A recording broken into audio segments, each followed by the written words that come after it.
Hi, hello, and welcome to my channel. February is almost at an end, so you know what that means.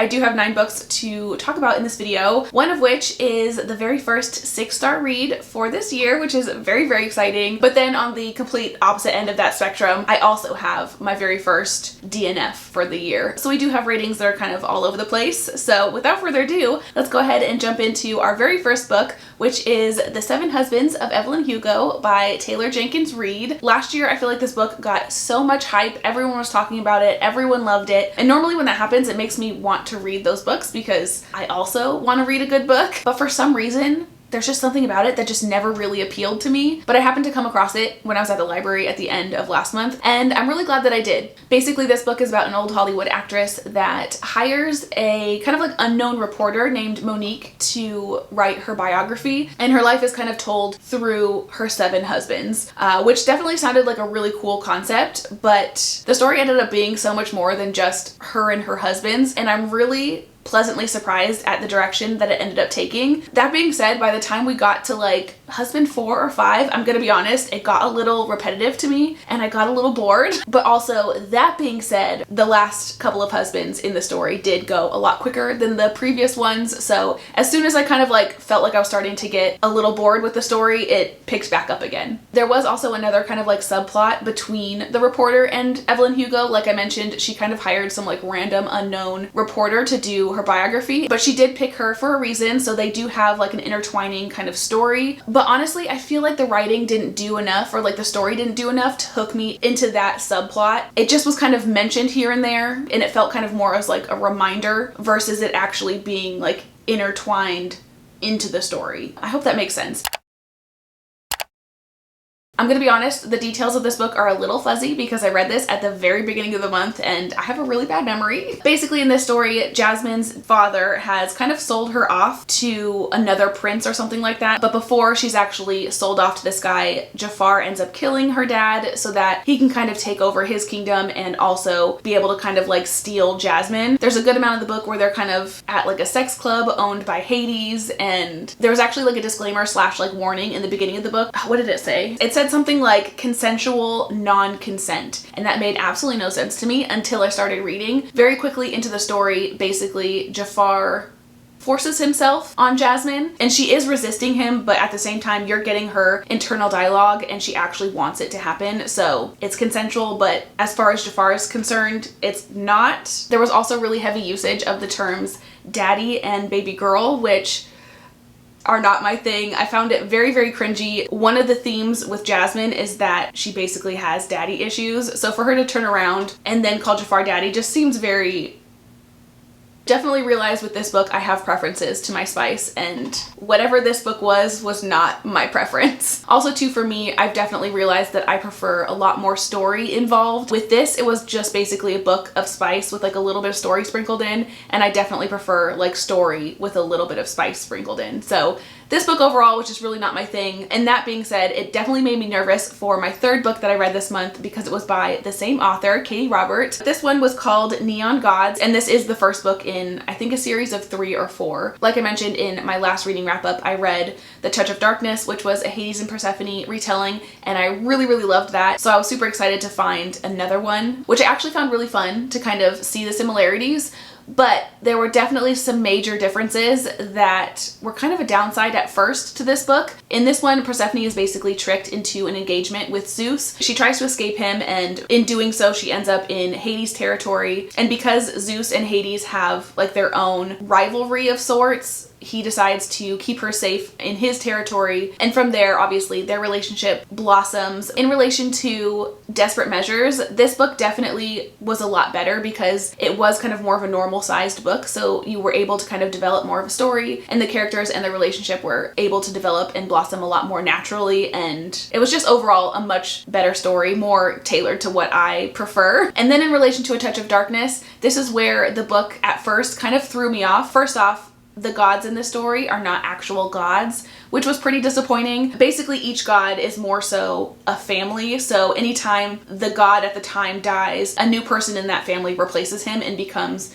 that god. So for example, like if Zeus was to die, his son would replace him and become the new Zeus. So there's no actual gods, they're just normal human people, and that also means there was no magic in this book, except there was like a random magical bridge, which they never really touched on why that bridge in particular was magic, because literally nothing else was. Looking back on the book, I definitely overall really liked it. I ended up giving it 3.5 stars though, because I really missed not having the magic in the story, but then also the ending just seemed kind of anticlimactic, because basically you spent 300 pages building this like tension of when Zeus is going to kind of strike, but when that actually came to a head at the end, we spent so much time building this whole thing up to be this big ordeal, and they kind of just like, I feel like it was a lot of build up for a very easy fix. But mainly the rest of the books in the series are not about Hades and Persephone. I totally could have overlooked the anticlimactic ending had we been able to get more of their story, because at the end of the book I just kind of felt like I wanted more. I definitely think I'll finish the series at some point, but like right now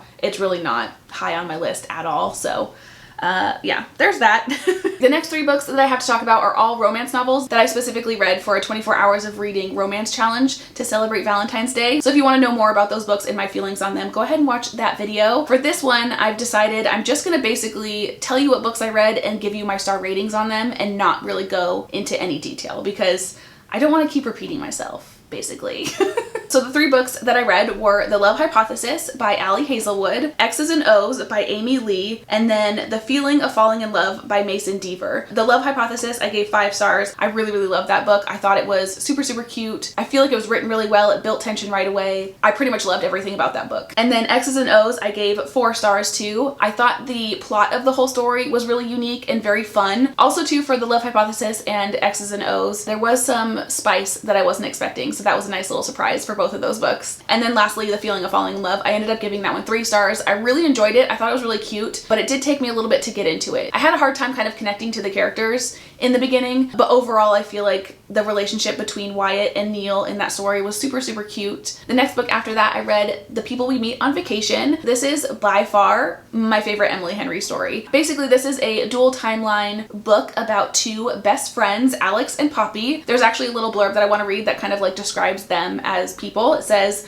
Poppy and Alex, Alex and Poppy. They have nothing in common. She is a wild child, he wears khakis. She has insatiable wanderlust, he prefers to stay at home with a book. And basically this book follows them through summer vacations that they take every year together, up until they basically went on a vacation and something kind of terrible happens, and essentially they haven't talked for the last 2 years. So yeah, so basically the story flips between the current timeline, their current vacation, where they're kind of trying to rekindle their friendship, and then the past goes through all of their vacations up into the one that like ended their friendship, essentially. I hope that makes sense.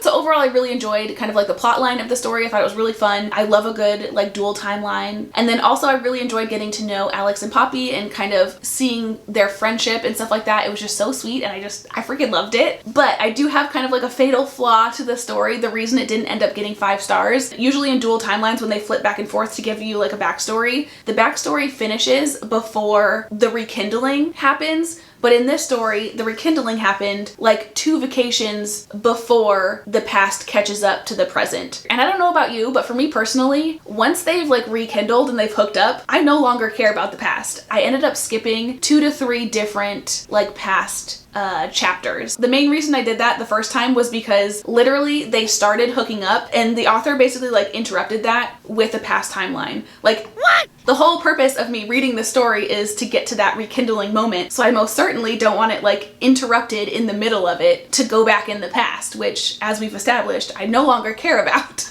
There was always like a point to the summer vacations, so I didn't want to like miss anything, so I did kind of like skim through to make sure that I got like the gist of what happened. But yeah, but that whole thing just kind of irritated me.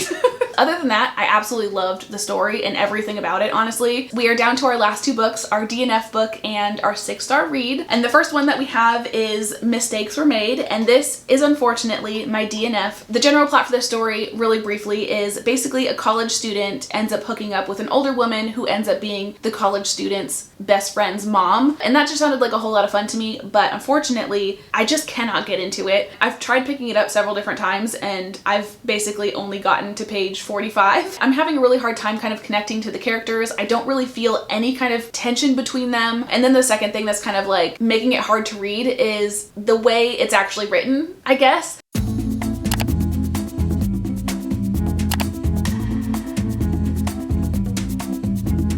I'm gonna grab the book so I can give you like an example. I literally just flipped to a random page and this is the top of page 33. It says, Erin got a hand in Casey's hair. The braid came out of its elastic and Erin threaded her fingers through the loose ponytail. When Casey sucked a hickey too high on Erin's chest, Erin tugged. Casey moaned and Erin swore she felt it on her.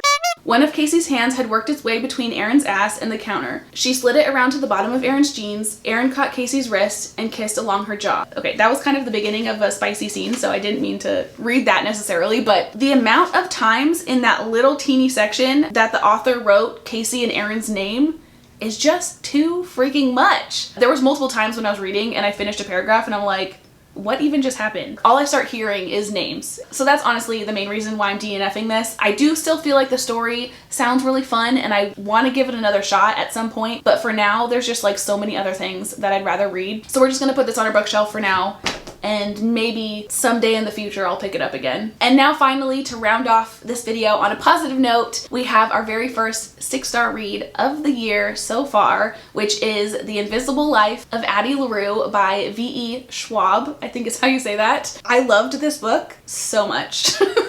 I honestly can't even express to you how much I love this book. It's definitely in like the top 5 books I think I've ever read. I just really loved it, which is kind of funny because it was a little bit slow for me to get into. Basically, this is about a woman named Adeline, or Addie LaRue, and she essentially lives in the 1700s. She's 25 years old, and for those days she's just basically becoming too old and she needs to get married, that kind of a thing. And long story short, on her wedding day she runs into the woods to pray to the gods one last time, and she doesn't realize that it's dark outside and she ends up praying to the dark gods instead of like the regular gods. And basically she strikes a deal where he gets her soul in exchange for essentially immortality. Like she can live for as long as she wants, but once she decides that she doesn't want to live anymore, he gets her soul. What she doesn't realize with that is when she wakes up after making the deal, she becomes essentially invisible. No one knows who she is, no one remembers her. It does have a dual timeline, so you get the past timeline, which is all of her past experiences, but then you also have the present timeline, which is in 2014. In 2014, in the present timeline, she does meet up with a boy named Henry, and he is the first person in 300 years that remembers her. Ugh.